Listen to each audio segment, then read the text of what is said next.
Hello everyone, welcome back to my channel Naveen Talreja on YouTube or if you are watching on Facebook, thank you so much. आज हम बात करेंगे कि motivation letter कैसे लिखा जाए, मोटिवेशन लेटर क्या होता है। जब भी आप मास्टर्स में या बैचलर्स में या कि पीएचडी में अप्लाई करते हैं इन इन यूनिवर्सिटी, आपको एक मोटिवेशन लेटर की ज़रूरत होती है, वो लिखना होता है। सो काफ़ी सारे स्टूडेंट पूछ रहे थे कि ये क्या होता है, कैसे लिखा जाए, इफ़ेक्टिवली उसको कैसे जो है लिखा जाए। तो आज हम इसी टॉपिक के बारे में बात करेंगे, इसको डिटेल में विथ सैंपल्स डिस्कस करेंगे और किस तरह इसको जो है प्रॉपर वे में लिखा जाए। मोस्टली जो मोटिवेशन लेटर होता है वो मैक्सिमम 2 पेजेस का होता है, लेकिन it's preferred to make it 1 page. एक ही पेज में आप सारी अपनी जो है बात उनको इफ़ेक्टिवली बता दें, आप अपनी मोटिवेशन बता दें, आप अपना रीज़न पर्पस बता दें। तो खैर मोटिवेशन लेटर को पर्पस ऑफ स्टेटमेंट भी कहा जाता है, तो ये दोनों एक ही चीज़ है। तो आइए शुरू करते हैं।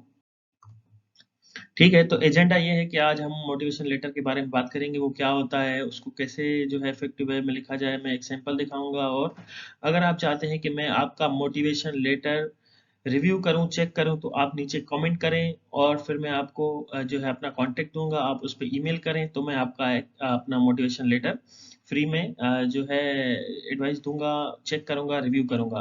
वो आप नीचे कमेंट करें अगर आप चाहते हैं, तो मैं आपको रिप्लाई करूंगा।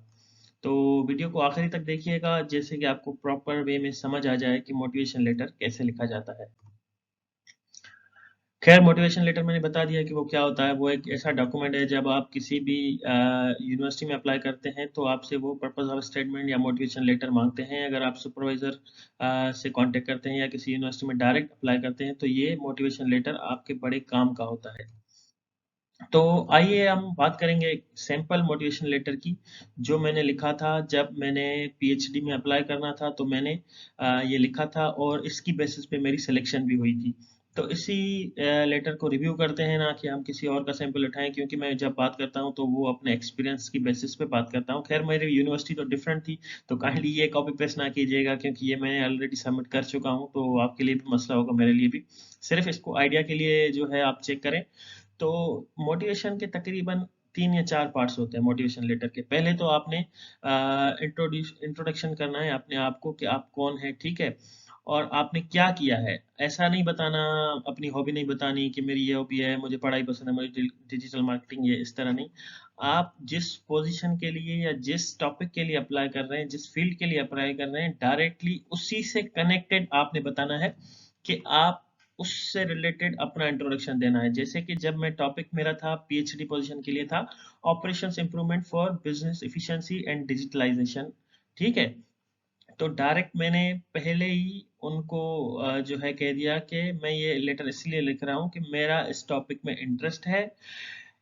मैंने जो है इसी फील्ड में बैचलर्स किया इन बिजनेस एडमिनिस्ट्रेशन 2018 में फ्रॉम दिस यूनिवर्सिटी, ठीक है? मेरी सीजीपीए भी मैंने बता दी। अगर आपकी सीजीपीए बहुत अच्छी है, 3.2 3.3 या अबव है, तो आप उसको डायरेक्टली बताएं। अगर आपकी 2.8 या 9 है तो काइंडली उसको ना बताएं, या फिर ऐसा एक्सपीरियंस बताएं कि उसी फील्ड में आपने एक्सपीरियंस किया है, जो आपकी पॉजिटिव पॉइंट हो, स्ट्रेंथ हो, उसमें जो है आपने ये चीज बतानी है, ठीक है? पहली लाइन में मैंने ये बता दिया कि भाई मेरा इस फील्ड से रिलेटेड हूँ, मैंने इतनी सीजीपीए जो है ली है और ये मेरा जो है बैचलर्स था, ठीक है? फिर उसी को लेते हुए मैंने ये लिखा है कि बैचलर्स में जो मैंने कोर्स किए वो इस प्रोजेक्ट से कैसे रिलेवेंट है, ठीक है? जो आपने अपना इंट्रोडक्शन दिया उस पॉइंट पे कि इस टॉपिक से मैं रिलेवेंट हूँ, मैंने पढ़ाई भी इसी में की है, तो उस पढ़ाई के अंदर स्पेसिफिक बताना है। क्योंकि जब आप बैचलर्स करते हैं, मास्टर्स करते हैं, तो काफ़ी चीज़ें पढ़ाई जाती हैं, काफ़ी सब्जेक्ट्स होते हैं। तो जिस टॉपिक के लिए आप अप्लाई कर रहे हैं, तो वो टॉपिक आपकी स्टडी से कैसे स्पेसिफिक रिलेवेंट है। तो मैंने इसमें बताया कि मैंने जो है लर्न किया है business research method and project management. तो ये जो टॉपिक था वो भी डायरेक्टली ऑपरेशन से रिलेटेड था और रिसर्च से रिलेटेड है। तो इसलिए मैंने बताया कि मैंने जो है रिसर्च मेथड और मैनेजमेंट में जो है काम किया है, उस पे पढ़ा है। तो ये उस हिसाब से मैं इससे जो है इस पे फोकस करता हूँ, ठीक है? उसके बाद आपने बताना है कि अगर आपके पास कोई एक्सपीरियंस है, ठीक है? पहले आपने अपना इंट्रो दे दिया इस टॉपिक से रिलेटेड कि मैं इस टॉपिक पे किस तरह जो है रिलेवेंट हूँ, किस तरह मैं इसको कर सकता हूँ, मैंने ये स्टडी की है और ये इससे रिलेवेंट है, ठीक है। फिर आपने बताना है कि अगर आपने कोई एक्सपीरियंस किया है, रिसर्च का कोई एक्सपीरियंस है, डायरेक्टली या इनडायरेक्टली आपने रिसर्च में क्या काम किया। जैसे कि मैं पीएचडी के लिए अप्लाई कर रहा था, वो प्योरली रिसर्च का काम होता है। तो मैंने बताया कि मैंने पहले भी रिसर्च की है, जब मैं बैचलर्स में था तो उस पे मेरा टॉपिक क्या था, ठीक है। तो उसके बाद मैंने एज अ रिसर्च एनालिस्ट काम भी किया है, जहाँ पे मेरा ये इंटरेस्ट ग्रो हुआ रिसर्च की फील्ड में, बेसिकली इस टॉपिक में, ठीक है। जो मैं जानता हूँ that includes finding a gap in research, reading and drafting literature everything. अब मैंने ये बताया स्टार्ट आफ्टर इंट्रोडक्शन, मैंने ये बताया कि मैंने बैचलर्स की, उस बैचलर्स में भी मैंने जो अपना काम किया उस रिसर्च का टॉपिक बता दिया डायरेक्टली, जैसे वो पहले पढ़े पहले ही समझ जाए कि ये बंदा ठीक है या नहीं है। आपने जनरल बात नहीं करनी, तो स्पेसिफिक लिखना है, हर चीज रिलेवेंट लिखनी है, कोई इधर उधर की बात नहीं करनी, ठीक है। तो इंट्रो के बाद आपने अपना एक्सपीरियंस बताया, ठीक है, डिग्री बताई, फिर मैंने अपना एक्सपीरियंस बताया कि मैंने ये जो है जॉब की थी, उसमें मैंने ये चीजें सीखी, तो मेरा इंटरेस्ट डेवलप हुआ रिसर्च, लिटरेचर रिव्यू और इन चीजों के बारे में, कैसे एक प्रॉब्लम स्टेटमेंट बनाई जाए, कैसे जो है उन पे रिपोर्ट लिखी जाए और ये सारी चीजें उनको कैसे फाइंड किया जाए। तो ये एक इंट्रोडक्शन हो गया। अब जब आप इसको पढ़ेंगे तो डायरेक्टली आपको पता चल जाएगा कि ये बंदा इसके लिए जो है रिलायबल है या नहीं है। तो फिर आता है दूसरा पार्ट, ये था इंट्रोडक्शन, ओपनिंग थी, इसको ओपनिंग बोलते हैं। डायरेक्टली आपने अपना जो है बता दिया, डायरेक्ट आपका इंटेंट क्या है, आप क्यों जो है इसके लिए स्पोर्ट्स के लिए रिलेवेंट हैं और आपने क्या किया है, उसको पता चल गया। अभी वो इंटरेस्टेड होगा तो वो दूसरी जो है दूसरे पार्ट पे जाएगा, जो कि second part of motivation letter होता है। ये एक ही पेज में कोशिश करके आप सारी चीजें लिख लें, मैंने जो बनाया था वो एक ही पेज का था, ठीक है। नेक्स्ट पे आते हैं, तो explore more I went for higher studies in this, ठीक है। फिर मैंने और इंटरेस्ट दिखाया कि भाई देखो, मैंने बैचलर्स जो की थी वो भी उसमें मैंने रिसर्च की थी, मेरा ये टॉपिक था और ये मैंने जो है सारी चीजें की, फिर मैंने जॉब की। अब फिर मेरा इंटरेस्ट हुआ, तो आप पूरा सीक्वेंस वाइज चलेंगे, पहले मैंने बैचलर्स की, उसमें मुझे पता चला, फिर मैंने जॉब की, ठीक है। फिर मेरा और इंटरेस्ट बढ़ा, मुझे हायर स्टडी के लिए जाना था, तो मैं ला सपियंजा यूनिवर्सिटी में गया, जो कि 2020, ठीक है, इधर एक मिस्टेक है एरर मार्च की, तो वो खैर मैंने तो सही किया था, ये वाला थोड़ा ठीक है। आपने मार्क्स भी बतानी है, मैंने वही पॉइंट करनी है, जगह अगर आपकी मार्क्स अच्छी हैं, परसेंटेज अच्छी है, तो फिर बतानी है। मेरी थी 96 आउट ऑफ 110, तो तकरीबन 87 या 89 परसेंटेज बनती है, जो कि वेल एंड गुड है। आपकी 75 प्लस है या 70 है तो तक आप बता सकते हैं, लेकिन उससे बिलो है तो आप कोशिश करें कि कुछ और ऐसी चीज मेंशन कर दें कि फॉर एग्जांपल मैंने ला सपियंजा में की, मेरा मास्टर्स था, उसमें मैंने ये प्रोजेक्ट किया, उससे रिलेवेंट था, या फिर मैंने ये इंटर्नशिप की, या फिर मैंने ये पेपर पब्लिश किया। जो रिलेवेंट चीज हो और पॉजिटिव हो वो बतानी है, ना कि आपने अपनी नेगेटिव चीज बतानी है, ठीक है। फिर मैंने अपनी उसी फील्ड से रिलेटेड मैंने थीसिस की, ठीक है। अब मैंने मास्टर्स की, उसमें भी मैंने थीसिस की, उसका मेरा ये टॉपिक था, तो उसमें मैंने लिटरेचर वगैरह किया, सारी चीजें की। तो अब इससे जो रीडर है या प्रोफेसर होगा या सुपरवाइजर होगा, जो भी कमेटी होगी, वो पढ़ेंगे तो उनको कम से कम ये पता चलेगा कि भाई इस बंदे को रिसर्च का काम आता है, क्योंकि इसने बैचलर्स में भी की, फिर इसने जॉब भी की, फिर इसने मास्टर्स में भी की। वो मैंने सारे टॉपिक्स भी बताए हैं और ये टर्म्स भी यूज किए हैं कि मैंने लिटरेचर रिव्यू भी किया है, इंटरव्यूज भी किए हैं, सेकेंडरी डेटा, प्राइमरी डेटा, ये वो सारी चीजें, मेरा टॉपिक क्या था। तो ये कम से कम उनको पता चलता है कि हाँ भाई इस बंदे ने ये काम किया है, इसको काम आता है। बाकी फिर वो सुपरवाइजर खुद टॉपिक से हिसाब से आपको गाइड कर देगा, ठीक है। फिर अब मैंने अपना इंटेंट बताया है कि मैं ये पीएचडी क्यों करना चाहता हूँ, मैं अप्लाई क्यों कर रहा हूँ, ठीक है। पहले मैंने इंट्रोडक्शन बता लिया, अपना जो है अपना बेस बना दिया अपना, कि मैंने ये काम किया, ये काम किया, ये मेरा इंटरेस्ट था, ठीक है। फिर अपने बेस बना दिया। अब फिर मैं डायरेक्ट बताऊंगा कि reason behind applying for PhD is to increase my knowledge and contribution to society after acquiring updated research skills, ठीक है। फिर मैंने बताया कि मेरा इंटेंट ये है कि मैं अपने रिसर्च स्किल्स जो मैंने बैचलर्स में, मास्टर्स में और जॉब में लिए थे, उसको मुझे अपडेट करना है, फिर उसको यूज करते हुए सोसाइटी में, रिसर्च कम्युनिटी में कंट्रीब्यूट करना है। इसलिए मैं पीएचडी के लिए अप्लाई करना चाहता हूँ। The topic that attracts me is the most very important as it is related to my previous learning. अब जो आपने टॉपिक सिलेक्ट करना है वो भी कोशिश करके आप अपनी फील्ड से सिलेक्ट करेंगे। ऐसा नहीं कि आप मैनेजमेंट में हैं और टॉपिक किसी और चीज का लाएं। हो सकता है ऐसा भी, लेकिन उस फील्ड में आपकी फिर या तो जॉब में या तो फिर रिसर्च में आपने कोई पब्लिकेशन की हो या कोई ऐसा काम किया हो जो उससे रिलेवेंट हो, तो उसकी बेसिस पे आप वो टॉपिक भी अप्लाई कर सकते हैं। लेकिन अभी मेरा जो था सारी चीज़ें मैनेजमेंट में चल रही हैं, बिजनेस में चल रही हैं। मैंने जो बैचलर्स में वो की थीसिस की वो भी उससे रिलेटेड चल रही थी, मास्टर्स वाली भी उससे रिलेटेड है। तो ये टॉपिक भी ऑपरेशन मैनेजमेंट से है, तो ये उससे जो है डायरेक्ट करता है, रिलेटेड है। तो इसलिए मैं इस टॉपिक ये मुझे अट्रैक्ट करता है। तो इसमें मैं फर्दर लर्निंग्स करना चाहता हूँ जो कि मेरे प्रीवियस लर्निंग से रिलेटेड है। ठीक है। We are now in the fourth industrial revolution and things are changing rapidly with the help of digitalisation. ठीक है।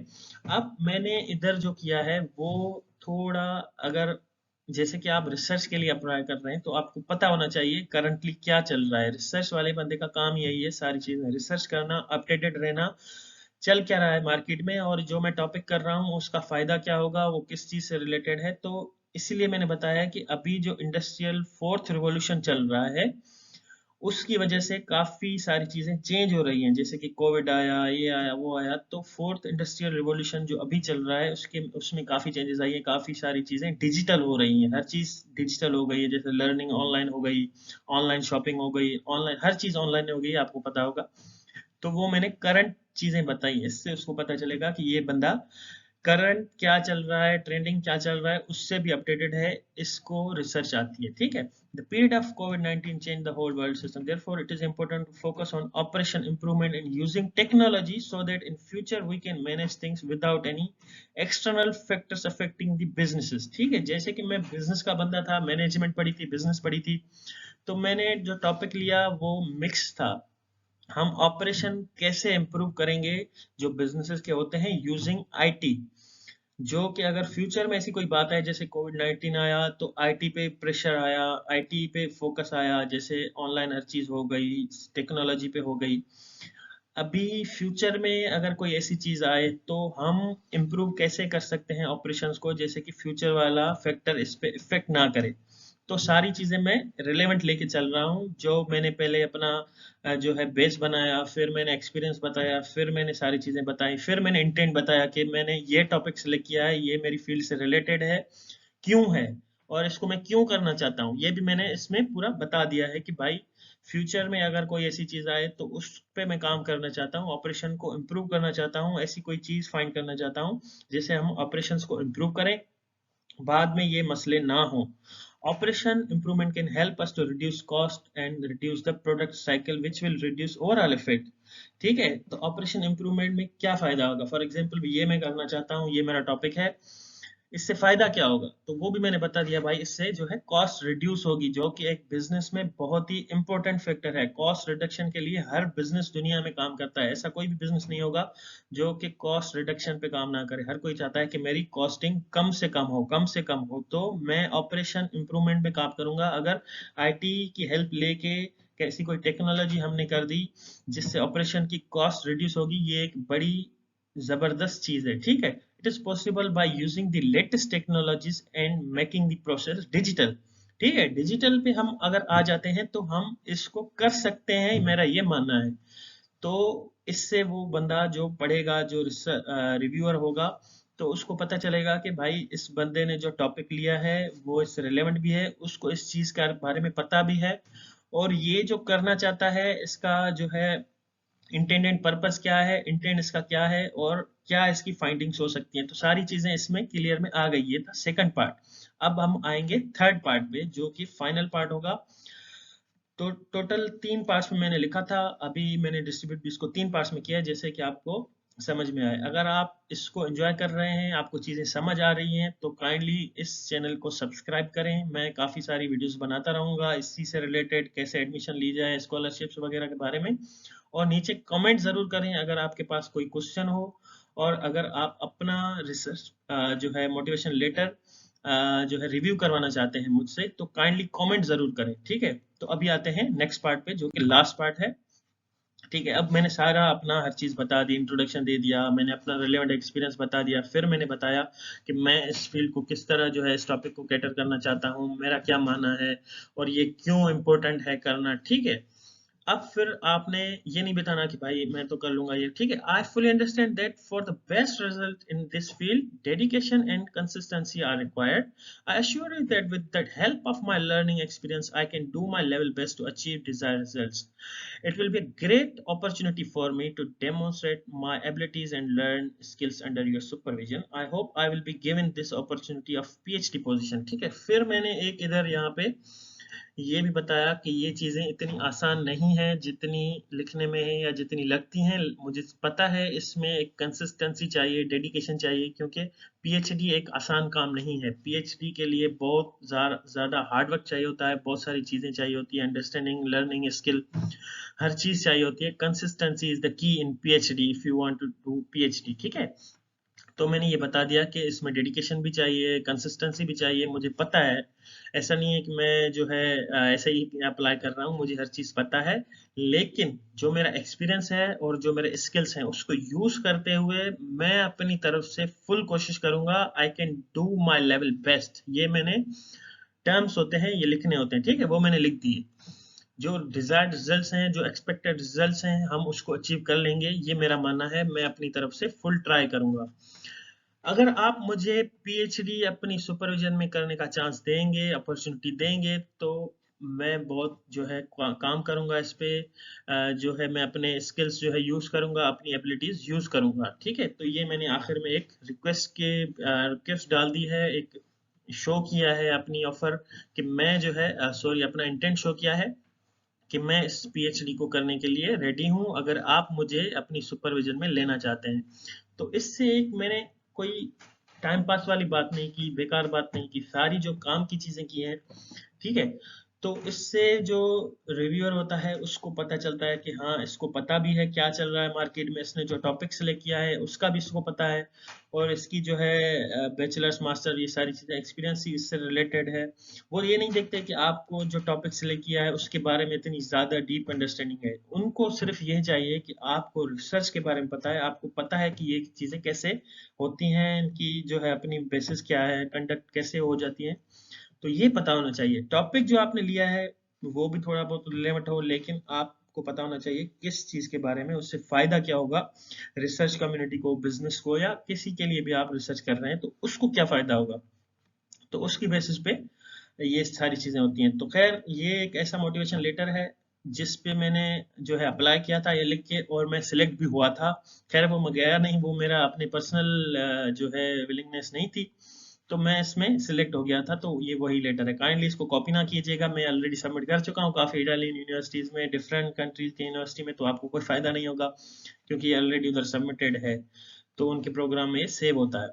तो अभी आते हैं, खैर तो जैसे कि मैंने पहले बताया कि आप अगर चाहते हैं कि मैं आपका मोटिवेशन लेटर रिव्यू करूं तो काइंडली कमेंट करें नीचे, मैं आपको रिप्लाई दूंगा, फिर आप मुझे भेज सकते हैं। और अगर आपको ये चीज़ें समझ आ गई हो तो काइंडली सब्सक्राइब करिएगा अगर आपने अभी तक मेरा चैनल सब्सक्राइब नहीं किया, और जो है कमेंट ज़रूर करें, शेयर ज़रूर करें। Thank you so much for watching. चाहे चाओ चाओ चाओ।